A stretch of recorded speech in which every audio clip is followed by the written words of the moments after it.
Blessings and wholeness to everyone viewing this, and welcome to another episode of the Sunroom. I'm gathering my notes right now. I just type them in, but as far as this episode, it's going to be basically about being mindful of who and what we allow into our homes. And of course, most of us are aware of the physical aspect of being mindful of who and what we allow into our homes. And even like me, I always knew that once I lived by myself, if any company is coming over, even for myself, you need to take your shoes off before you walk into the home. You know what I'm saying? Just on a respectful tip, like don't track any mud. You know what I'm saying? And we can look at it in the spiritual aspect as well, but also just taking into consideration of our body is a temple, it's a vessel, it's a container for our soul. You feel what I'm saying? So, being that we are multidimensional beings living out a human experience, this is something that it helps us to rise higher and ascend from our lower nature. And that's not to demonize lower nature. It helps in certain scenarios, in certain cases, but being able to be whole within yourself, being able to channel and rise above that lower nature and meet the higher self, and then get that equilibrium where there's no competition between those two energies, because we live in a polarity, but it's all the same stream. You know what I'm saying? You got one extreme and then you got another extreme, but being able to bring that into wholeness and utilize it for our best development or just our best well-being is the wisest way to go about living out this life, this human existence. You know what I'm saying? And basically, this is for the people that's on the path of development spiritually, mentally, physically, and on all levels. You feel me? This is something that helps me along my journey as well. The more that I understand, first you got to understand, then you got to overstand, really you got to understand, and then overstand, so that we can actually live. We can be a living testament of these lessons and the knowledge that's bestowed for us, so that we can exchange it into wisdom, because wisdom is what we live and what we learn through doing. Knowledge is something that we obtain, whether it's via person, via books, via television, via whatever it may be that's like outside of ourselves, or it can be through meditations and just listening to our own inner nature, because that's going to be our best teacher as well. It's like just life in general. But then it comes a point where we have to use those lessons to then extract the wisdom out of that knowledge. You feel me? So I love these talks, and the way that I'm doing it now is because it's slower and I'm not just rushing through it. So I appreciate if you sticking along for this long. You know what I'm saying? I got a lot that I want to discuss with this, because I have like bullet points that I want to talk about and certain nuances that go into it. And when it comes to protecting the home, which is our vessel, our temple, that comes in different various of like what we call distractions, or just things that can try to keep us in that lower nature when we're working to rise above the lower nature. And that can come in the forms of TV, people, environments, music especially. Music is so powerful. And if we're listening to certain frequencies or entertaining certain things in our life, we can sometimes be influenced directly or indirectly because our subconscious is very powerful. People talk about being conscious and things like that, but that's all fine and dandy. But doing the inner work and being able to go into the mud and nurture those lower qualities of like, okay, sorting things out, because we all are, well, most of us are aware that lotus flowers or even lilies, I'm in America and we got lilies over here, and it has the same process of a lotus, and I love lilies. Like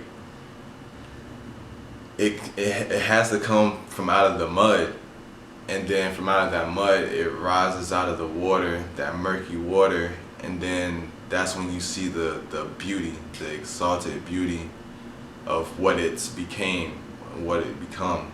But we're all that seed, and we all have to be planted so that we can rise above and become what we truly need to be in this life. And eliminating those things that's weighing us down or pulling us down is the best route to go. And those are some of the forms that tries to keep us in those frequencies.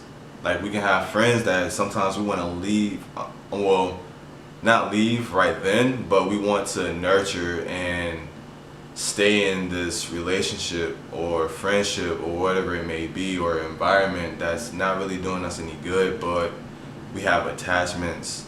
We might feel like we have a sense of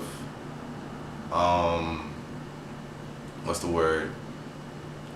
A sense of duty, or that we need to stay here, or don't want to be called fake or anything like that. Like, that's for other people to have their own opinions, but our path is our path.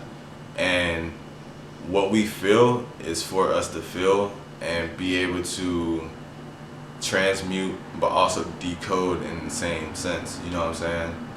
And knowing thyself, I gotta start off with this. I gotta start off with the know thyself, because knowing thyself is the best key to having that protection over ourselves when it comes to outgrowing certain situations or things where we're gonna be like, nah, that's not for me. Or because like even right now, like I just got out of a meditation and I'm remembering certain songs, because we gotta constantly we gotta unlearn, reprogram, and make sure that we're maintaining in that space, because there's always going to be things when we step out of that space that's going to test us. And that's just life. It's all about how we deal with those tests. Lets us know of where we are in our journey and our path. And our path and our journey is not linear.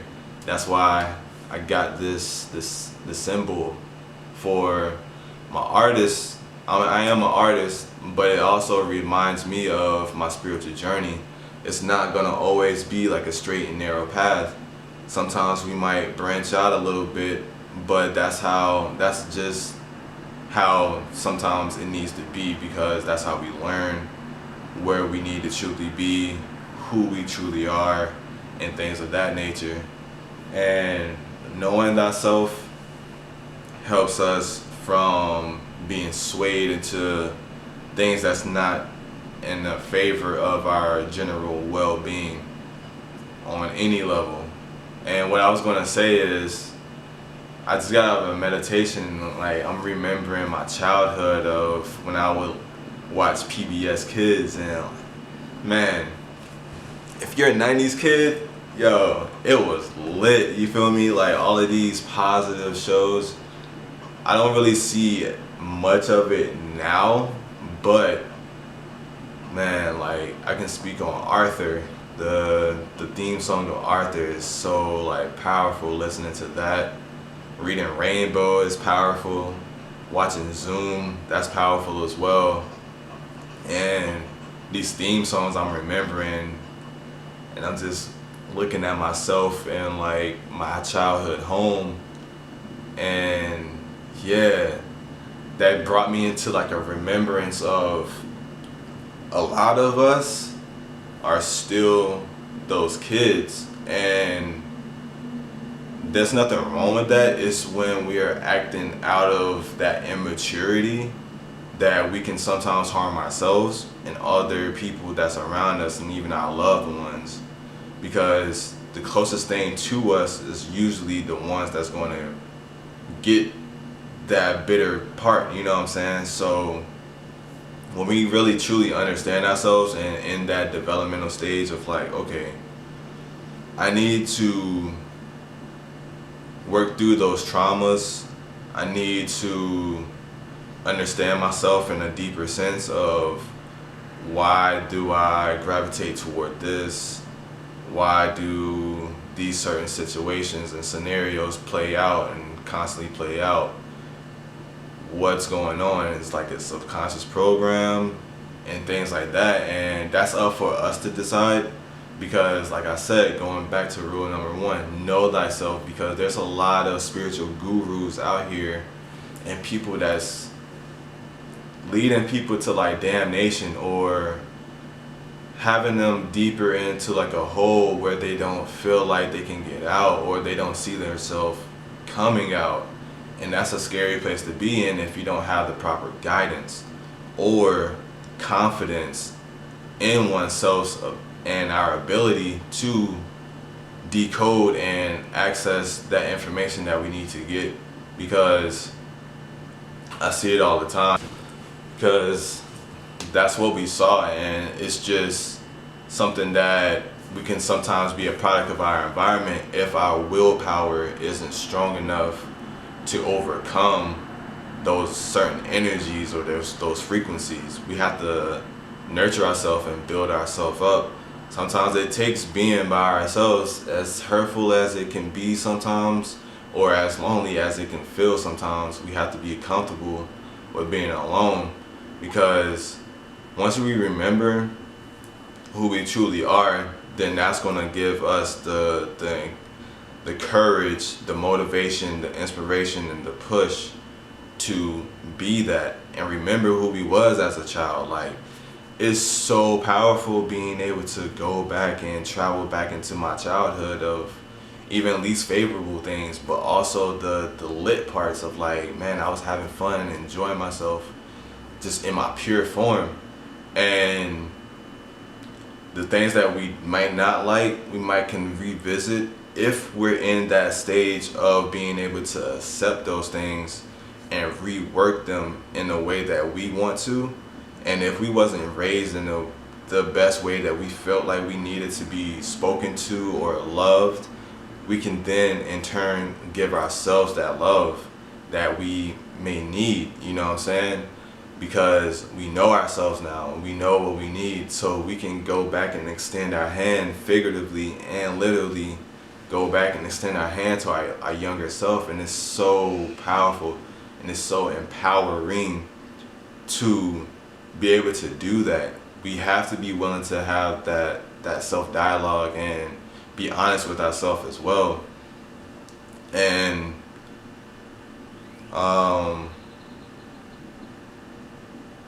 let me see.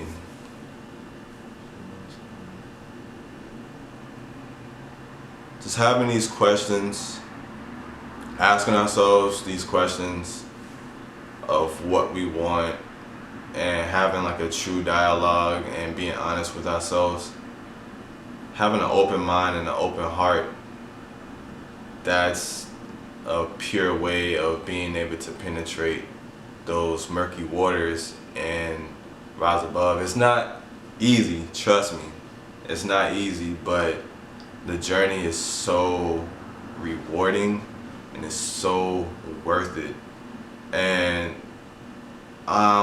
the more aware that I am becoming of the world around me, I'm seeing the nuances of the beautiful things that's happening around me all the time. and I'm speaking with people and connecting with people from different backgrounds, and it's beautiful because they're doing the work, and there's other people that may not be doing the work, but we're able to hold space with them, not judge them or condemn them for being who they are and adapting certain things, because some of us once was there, maybe all of us was once there, and that's for them, as long as they're not harming anyone else but also try not to harm themselves as well. We're able to identify and have compassion for whoever it is that might be going through that, you know what I'm saying? And sometimes it's harder when we grow up, because when we have responsibilities, whether it's jobs, families, whether it's whatever it is that we're dealing with in our adulthood, like bills and stuff like that, it can sometimes be harder to listen to that voice or even remember what it was that we were doing as a kid. That's why creativity is such a powerful tool as well, and we're all creative in certain aspects of our life, but being able to just do anything, like just go have some fun, just get messy and like play some dirt or something like that, just, you know what I'm saying, that's nurturing for our inner child as well. And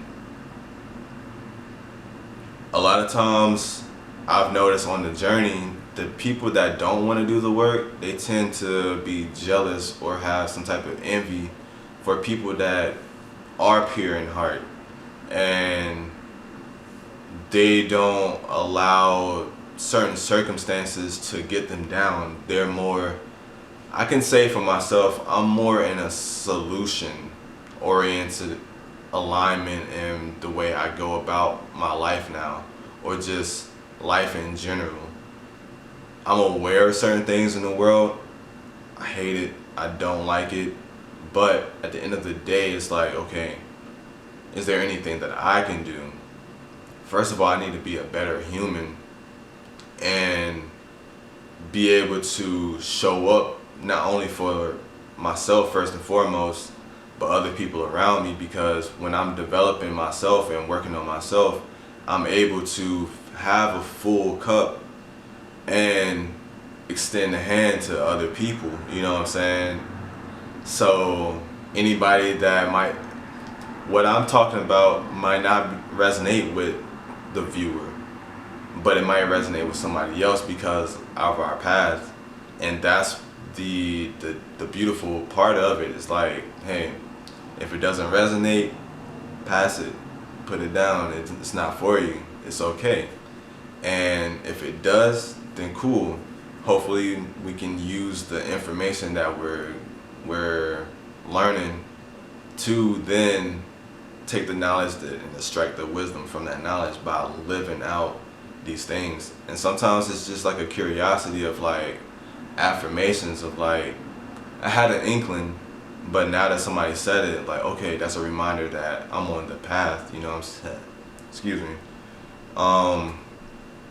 Yeah, older people sometimes get upset about that, and that's because they want to be stuck in their ways, or they're so in their ego, but not in a healthy sense, because a lot of these super gurus or spiritual gurus try to tell people that we need to get rid of the ego, and the ego is not the problem, it's the immaturity of the ego. Because when we come into a place of self-actualization and making our imprint on the world, as we all should be doing, that's when we're operating out of a pure part of our ego. And our ego is here to serve us, not to be controlled by the ego.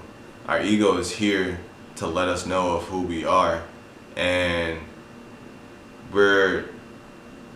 while we think the way we do, the way like once we get to like the pureness and like to our true nature, not authenticity, that's when we're like, okay, I see it this way, and it's okay if other people don't see it this way because I have the vision. And being able to do that, it helps us to find who is in our tribe as well. So, what's another one? Yeah, relearning yourself without the impressions of the world. I didn't realize how impressionable we are as children growing up until I started to like. I love life and just sitting back sometimes asking questions or just observing life. And these are the things that I find of like, nah, like we are pretty impressionable. Like we're soaking in the things that we see and that we're learning because we're so curious, you know what I'm saying? We want to like experience life, and that's the beauty of it too, like being able to go back and save our childhood and things like that, and it's like just not giving up on our younger self, because that's how we grow into being full adults and not just a grown person having a grown body but still that immature kid that got damaged some years ago, you know what I'm saying? We're still holding on to that energy because we're not willing to grow and even unpack whatever it is that might be like pressured and pushed down within our subconscious. Like I said, our subconscious is so powerful that can trump our conscious mind into sometimes not even knowing why we do what we do. We're just doing it, you know what I'm saying, until we get to that point of like, okay, I need to breathe, ask myself questions, might need to even journal, might need to meditate, you know what I'm saying, and figure these things out for ourselves. So that's pretty much the gist of it. It's protecting your space when you're on the path of ascension and the betterment of yourselves, staying in that path and not allowing these distractions or anything outside of ourselves to try to penetrate our aura or just that shield, because we build up that confidence within ourselves that we know ourselves now and we're not reacting, but instead we are acting. So that's pretty much all I have to say.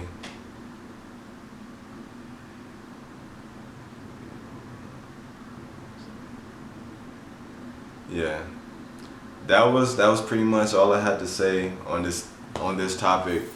So hopefully the message was conveyed in a clear manner, and anybody watching this, you're able to take something from this to use it in your life as well. So much love to you, your family, blessings, and wholeness. Till next episode.